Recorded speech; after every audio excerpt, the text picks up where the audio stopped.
Hey y'all, what is up? Welcome back to my channel. I'm excited to get to you guys with a new show we're adding to the roster. We're going to be talking about Real Housewives of Beverly Hills, you guys. I was telling y'all in my other videos that we were going to be adding that to the list of reviews. Now, I've been watching Real Housewives of Beverly Hills from the get-go. I love when you get old rich white women's drama. You know when they get all rosé drunk? When them bitches get drunk off that wine, they a different type of rowdy. You know, we used to the other type of drama with Real Housewives of Atlanta, Potomac, and stuff like that. But when it comes to these rich white women, it's a different type of shade, and I love it, okay? But I'm excited because this season they added Miss Garcelle. If y'all don't know her, she played Fancy on the Jamie Foxx show. So now we've been dealing with nothing but salt and pepper with these white bitches. Hopefully she come in to bring a little bit of seasoning salt, a little bit of Lowry's, Tony's, something, okay? The essentials for the black folks. But yeah, so I'm excited to get to it. I hope you guys, are being safe right now during the quarantine. We stuck inside the house. So while we stuck inside the house, let's talk about these rich white bitches, okay? So, let's get into it. Basically, the episode opens up with Dorit. Dorit, her fake ass accent, found her new home. She wanted to upgrade. Bitch, what are you upgrading for when you ain't got the money? Y'all ain't fooling nobody, Dorit. So they moved to this $6 million house. Her and PK, ugly ass. First of all, he's the quintessential ugly ass old British dude with messed up teeth. Like, he is not cute. I do not know what Dorit saw in him. Maybe it was his money back then, but bitch, he ain't got it now. That's what we do know.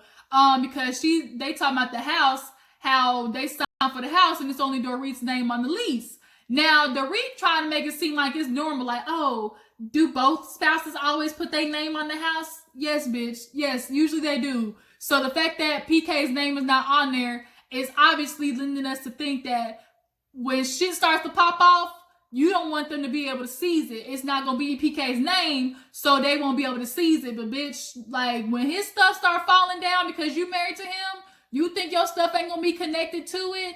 Like, Dorit, you thought you was smart doing that. Either that his credit got to be bad, he can't co-sign on the house, something. But bitch, y'all ain't rich. Quit trying to live, keep up with the Joneses, and y'all ass gonna be having everything confiscated by the IRS, because them bitches do not play, especially in Hollywood with y'all fake ass celebrities trying to, portray to the world that y'all got all these riches and stuff like that. But nonetheless, Dorit's still out there talking about how it's so hard with PK and these headlines, and, people talking about him. PK's in the kitchen telling her, don't read the headlines. And I'm like, why you don't want her to read the headlines? Like, he telling her that for a reason. But she's like, I feel like I need to defend him. And he was in there in the confessional. And, producers were asking him questions, about his company and what he did before he met Dorit. Apparently he was I guess he went around, where they see old buildings and they renovate them and stuff and sell them. I guess a company flipper. And she's like, oh yeah, he made $1 billion at one point. Then that shit went crashing down.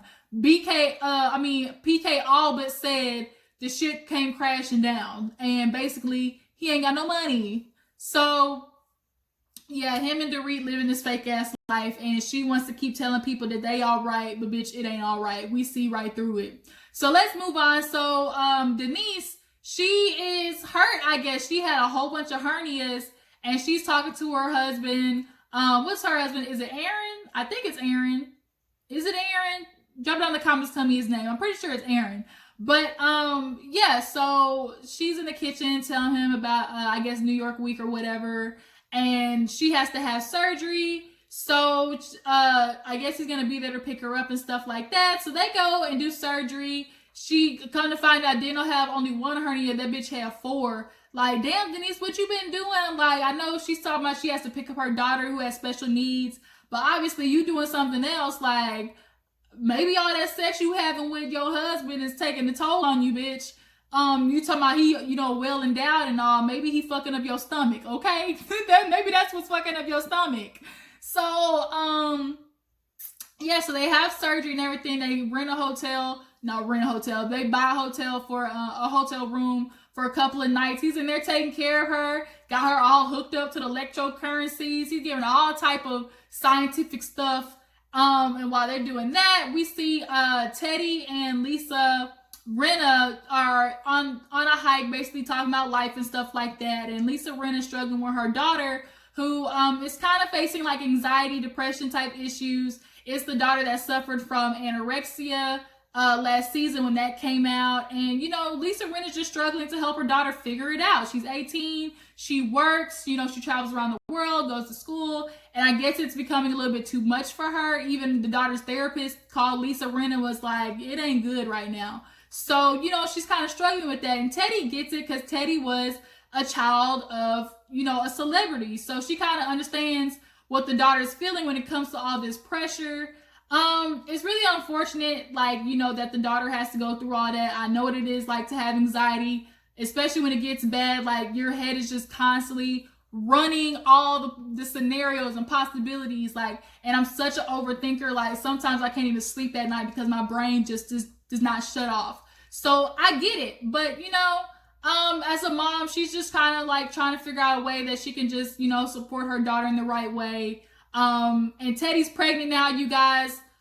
She's got this little accountability thing. So in the next scene, actually, we see Teddy is, I guess, getting ready for another retreat. Now, last season, it didn't really go off without a hitch that well. So this time when she sent out the text message, she was really passive aggressive, y'all. Passive aggressive as fuck. Talking about, I want you guys to come support me, but if you don't feel like coming, you ain't got to come. I promise you it's not going to make me mad. Everybody's like, Teddy, it's going to make you mad. We all know Teddy is a sensitive ass. She's sensitive and she takes stuff to heart really fast. She's so emotional with her reactions that she doesn't really listen sometimes. For a woman who is an accountability coach, I don't think Teddy is the best person to be trying to coach people about their lives, because bitch, I don't think you really got it all together yourself. So yeah, when all the ladies got the text message, they were all kind of like, what am I supposed to do with this? So Garcelle, y'all, she is getting a new home. She was with her friend, I think her name's Allie Landry or something like that. But yeah, so Garcelle's basically talking about how it is to be single, fresh off divorce. She wants to find a new home. We see her drive up to, this home. Real typical cul-de-sac house living. I really appreciate that Garcelle didn't have to show us this huge multi-million-dollar home. Bitch, she's a celebrity, and sometimes, we think that because they got a show on TV, that just means, they're, 100 millionaires and stuff like that. No, she lives comfortably. Garcelle got it together. The house isn't finished yet. It's getting done. But, she talked to her friend about how it was so hard, moving on from a divorce. That's never what she expected. She didn't think that, she was going to be divorced. But the story of how that shit happened, bitch, I'm hurt for her. So she talking about how she married her agent. They were together, I think, 9 years or something like that. And she was like, one day she had his phone for something. All of a sudden she sees, I love you. And she showed it to him. And she said his face went white as a ghost. The nigga was already white, but he looked like he saw a ghost. And he finally admitted to her that he had an affair. Not only did he have an affair, the nigga had a whole full-on blown relationship for 5 years. 5 years? Y'all. Burnt up the house, okay? Everything that nigga would have been bleached. I'm sorry. 5 years? I cannot. And she admitted she was a hothead. She made a email that got leaked and went viral or whatever about how, what does Tiger Woods and her husband have in common? And we all know Tiger Woods ain't got no good history when it comes to women. So everybody kind of put 2 and 2 together. So now she's just ready to move on in her life, figure out what she wants to do on her own. She isn't really sure if she wants to start dating and stuff yet. But, Garcelle's just trying to figure out who she is. She went downstairs. She made me laugh because she jumped on top of that counter. And it looked like bitch was preparing for when that next nigga was going to throw on top of there and get to doing their work on the kitchen counter. But yeah, so what happened after that? Oh, Sutton, y'all, this old ass hag, y'all. I do not like Sutton. She is so freaking pretentious. But she goes to lunch with Kyle because they met at Kyle's fashion show thing, which I think is totally a joke. But they, are trying to catch up and get to know each other. Sutton's talking about how, she doesn't know what leisure wear is. I don't know what that is. Bitch, you got that money, you ain't smart. So Kyle and her, I guess we're talking about doing trunk shows, doing clothes together, something like that. Sutton, fresh out of a divorce, I guess she said they were together for 17 years. Sutton just seems like she's trying to paint this picture And I don't think this woman knows who she is. I think she's struggling to be comfortable with herself, which is why the only thing she finds solace in is the clothes, the fashions, because she can kind of put herself in this facade that she's trying to convince herself that she is. Oh, I'm the woman with such, connections, with couture connections, with the Tom Ford and the Gucci's of the world. And it's like, bitch, that's not what's important. First of all, the fashions was ugly anyways, and you were judging other girls when they look 10 times better than you probably in some Forever 21 than you did in Tom Ford. Like, bitch, no. So her and Kyle are talking about, I guess, possibly doing something. And she's like, what's a good idea? Yacht wear. And Kyle's like, everybody don't have a yacht. And that's the shit I'm talking about. It's like she's constantly trying to prove that she got money. Bitch, we know you got money. You wouldn't be on the show if you didn't.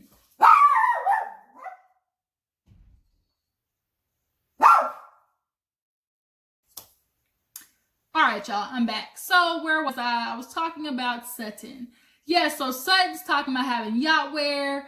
Kyle's looking at her like, bitch, everybody don't have no yacht. Then it's like, oh, she's opening up her own, I guess, boutique. She wants to figure out what she wants to do for herself. Even though she got all this money, she really needs something to put her time into. So I guess she's doing an opening for her store. Kyle can't make it, but nonetheless, Sutton's out there trying to figure out herself before she hit menopause with all this damn money that she got.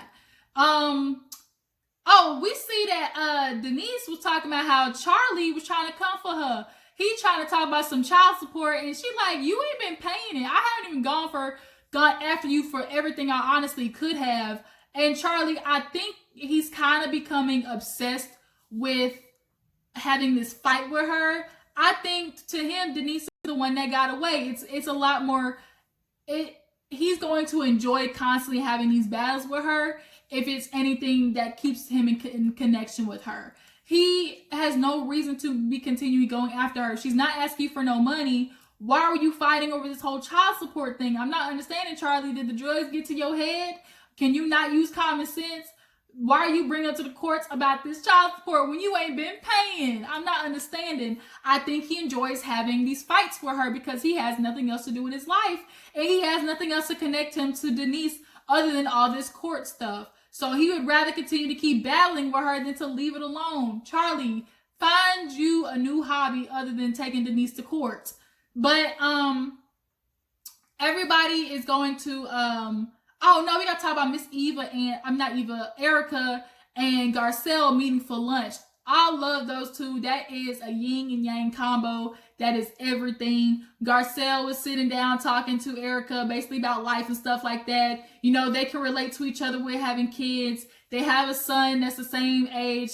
Erika's son is 27. Garcelle's son is 28. Come to find out, she found out he was pregnant with a baby on the way. Now her reaction kind of makes me feel like this baby was a oops baby, okay? Like she wasn't expecting to be a grandparent, because it was a planned situation. I think her son just knocked somebody up and now there's a grandbaby on the way. Chico, shh. So rude. But yeah. So she starts talking to Erika about her life and, everything. She's appreciative of how her husband really accepted her son at the time. He was his own and, kind of made her emotional because at the end of the day, people talk about how she has this relationship with this older man. People feel like she was only after him for his money. I don't think that. I think Erika, really loves her husband. Even though she came from being a go-go dancer, Erika is that bitch, y'all. Erika is literally, of all housewives, she is one of my favorites. Even though she has the money, she has the clothes and stuff like that, she is very much down to earth, which is why I think she's going to get in Sutton ass later on this season. But as of right now, her and Garcelle are a really good match. But Garcelle made me laugh because she asked the question everybody wants to know, which is, girl, how y'all having sex? Like, he's 80 years old. 80. That nigga is 1 foot on a banana peel, almost out of here. And she's like, it's okay. And it's basically, bitch, it ain't happening. The only time it's happening is when he got time to pop that extends, that Viagra. As long as his heart can take it, he gonna pop that pill and try to help Erika, in the bedroom. But other than that, ain't nothing going on with them two in that bed. His whole body can't handle it. Erika look like she she like to smack it up, flip it, rub it down, like a whole bunch of stuff. Like, Tom ain't doing it. I think that's his name, Tom. Her husband ain't doing that. But nonetheless, at the end of the day, like she said, bitch, I got a 20-year marriage. Y'all come to me when you've been married for 20 years. So yeah, it was a lot of shade right there. So everybody's going to Sutton's little thing, and Lisa is on the way with Teddy, and she's talking to her about the text message that she sent out. She's like, I ain't gonna lie, Teddy, I was throwing a little shade, y'all. I can mess with Lisa Rinna because at least she admit her stuff. Like she said, own it. I own it. If you a Beverly Hills Housewife watcher, you know that's her thing. Own it, baby, own it. So she's telling her like, yeah, you know, I was saying like how I didn't know if I really wanted to go, but I'm glad I didn't have to go because Teddy, you kind of sent out this message that was a little confusing. You're telling people to come, but then you don't care if they don't come. Like, you need to tell people what your expectations are. And Teddy's kind of put on this defense mechanism like, oh, I really don't give a fuck if they gonna come or not. But you do, Teddy. At the end of the day, you're trying to find a way to fit in, you know, with these girls. And out of a defense mechanism, I think it's easier for you to be like, oh, don't come. That way, if they don't come, you're not disappointed. So they get to Sutton's thing. She has on this ugly ass tablecloth that was ruffled and stuff like that. Everybody's like asking Sutton, oh, what do you got on? She's like, oh, this is couture. Erika shaded her down boots real fast, talking about, you know, she's an elitist. You know, she talking about, oh, you know, you're talking about, oh, it's couture, like it's better than what I got on, but it don't matter if it's couture if the shit's ugly. Ugh. Everything Sutton has put on has been ugly. It was especially that pink blouse that she so-called put on, and that dude, was it Tom Ford's house or something like that? She had on that ugly ass pink blouse. Girl, Sutton, you was built like an upside down triangle. You was built like a muffin case. All big up top and no legs. Like, I don't understand women who are built like that. How all your weight just sit on top and don't none of it go shoot down to your legs? So, that was messy. Let me quit. But yeah, so they're, you know, congratulating Sutton, and they're talking to Teddy. They're all around the table talking about the little treat and stuff like that. And Dorit says that she was gonna go, but she's gonna show up late and might have to leave early. Now Teddy's like, well, it don't matter anyway. You don't have to come if you really don't want to come. And Lisa's looking at her like, Teddy, everyone's like, Teddy, stop saying you don't mind if they don't come because you really do. And Teddy's so much trying to convince them, I promise you I don't give a fuck if you don't come. I promise you I don't. Now Garcelle is looking at her like, and now Sutton's over there like, well, girl, if you don't care if I don't come, why'd you invite me? Like, Teddy would be disappointed if the ladies did not come. I think, like I said, it was a defense mechanism. She would rather tell them, look, if you don't come, it don't matter. Like, it's not going to hurt my feelings if you don't come. But yes, it is. Like, she's trying so hard to do everything, I think, to prove to them, like, she's this fun Teddy, that she could be in the group and that she can hang out with all the ladies, you know, stuff like that. But, like, she's going to lose herself in the sauce if she can't figure out who she is and what she wants out of the girls and their friendships and stuff like that. Because, like, Teddy, the way you were just digging yourself in a hole at that table was not it. Okay, was not it. But, you know, Sutton's having her little opening. The mayor comes. And he's talking to her. And Sutton is doing the most, talking to him about the parking tickets. And I can't turn my wheel this way. Everyone's like, Sutton, shut up so this man can congratulate you and get up out of here. She was like, I feel like she always trying to, like, just make a situation, like, negative. She knows how to make a situation to try and make herself, like, on top. Like, she has to deal with so much stuff. And it's just, I don't fuck with Sutton, y'all. She ain't gonna make it this season. And I'm ready for the episode where I know Erika is gonna check the shit out of Sutton, y'all. I know it's coming, okay? Because Erika don't play that. She deep down, we also got to congratulate Erika because she got the part on Chicago Broadway as Roxy Hart, if I'm not mistaken. Y'all look at my dog back there. He over there digging in my freaking thing. Really, Chico? Yeah, I'm looking at you back there. Yeah, stuck. Look at him. Let me get out of here. But yeah, so I think that's where the episode ends. With them looking at Sutton like, bitch, can y'all let the mayor talk? And Teddy over there about ready to cry because she really want the girls to come, even though she telling them not to. But this season of Real Housewives of Beverly Hills, I think it's going to be really good. Next episode, looks like they got Teddy breaking down at the table because they're confronting her over how she feels like, oh, I don't give a fuck if nobody comes to my retreat. And it's like, girl, say your feelings is going to be hurt. Like, that's all you got to do. For somebody who loves to want to tell people about accountability for other people, bitch, you need to be able to own up and take accountability for your own feelings and stuff like that. But yeah, I'm really excited to see how this season's gonna go. If I miss anything, drop down in the comments and tell me. I hope everybody's out there being safe during this coronavirus quarantine because it is getting real serious out here. And if you in Georgia, do not go outside. Do not listen to that damn governor tell y'all to go outside when this shit open up. Do not let him treat you like some lab rat, an experimentation to see if you're gonna get sick or not. Don't let them do that to you. Stay your ass at home. The barbershop, the salon, and everything could wait, okay? Because if you go out there and get sick, you ain't gonna be able to get your hair done again no more. That part. Anyways, appreciate you guys for tuning in. Let me go in here and give me something to eat. Hope you guys are ready to get into Real Housewives of Beverly Hills this season because it's going to be lit, okay?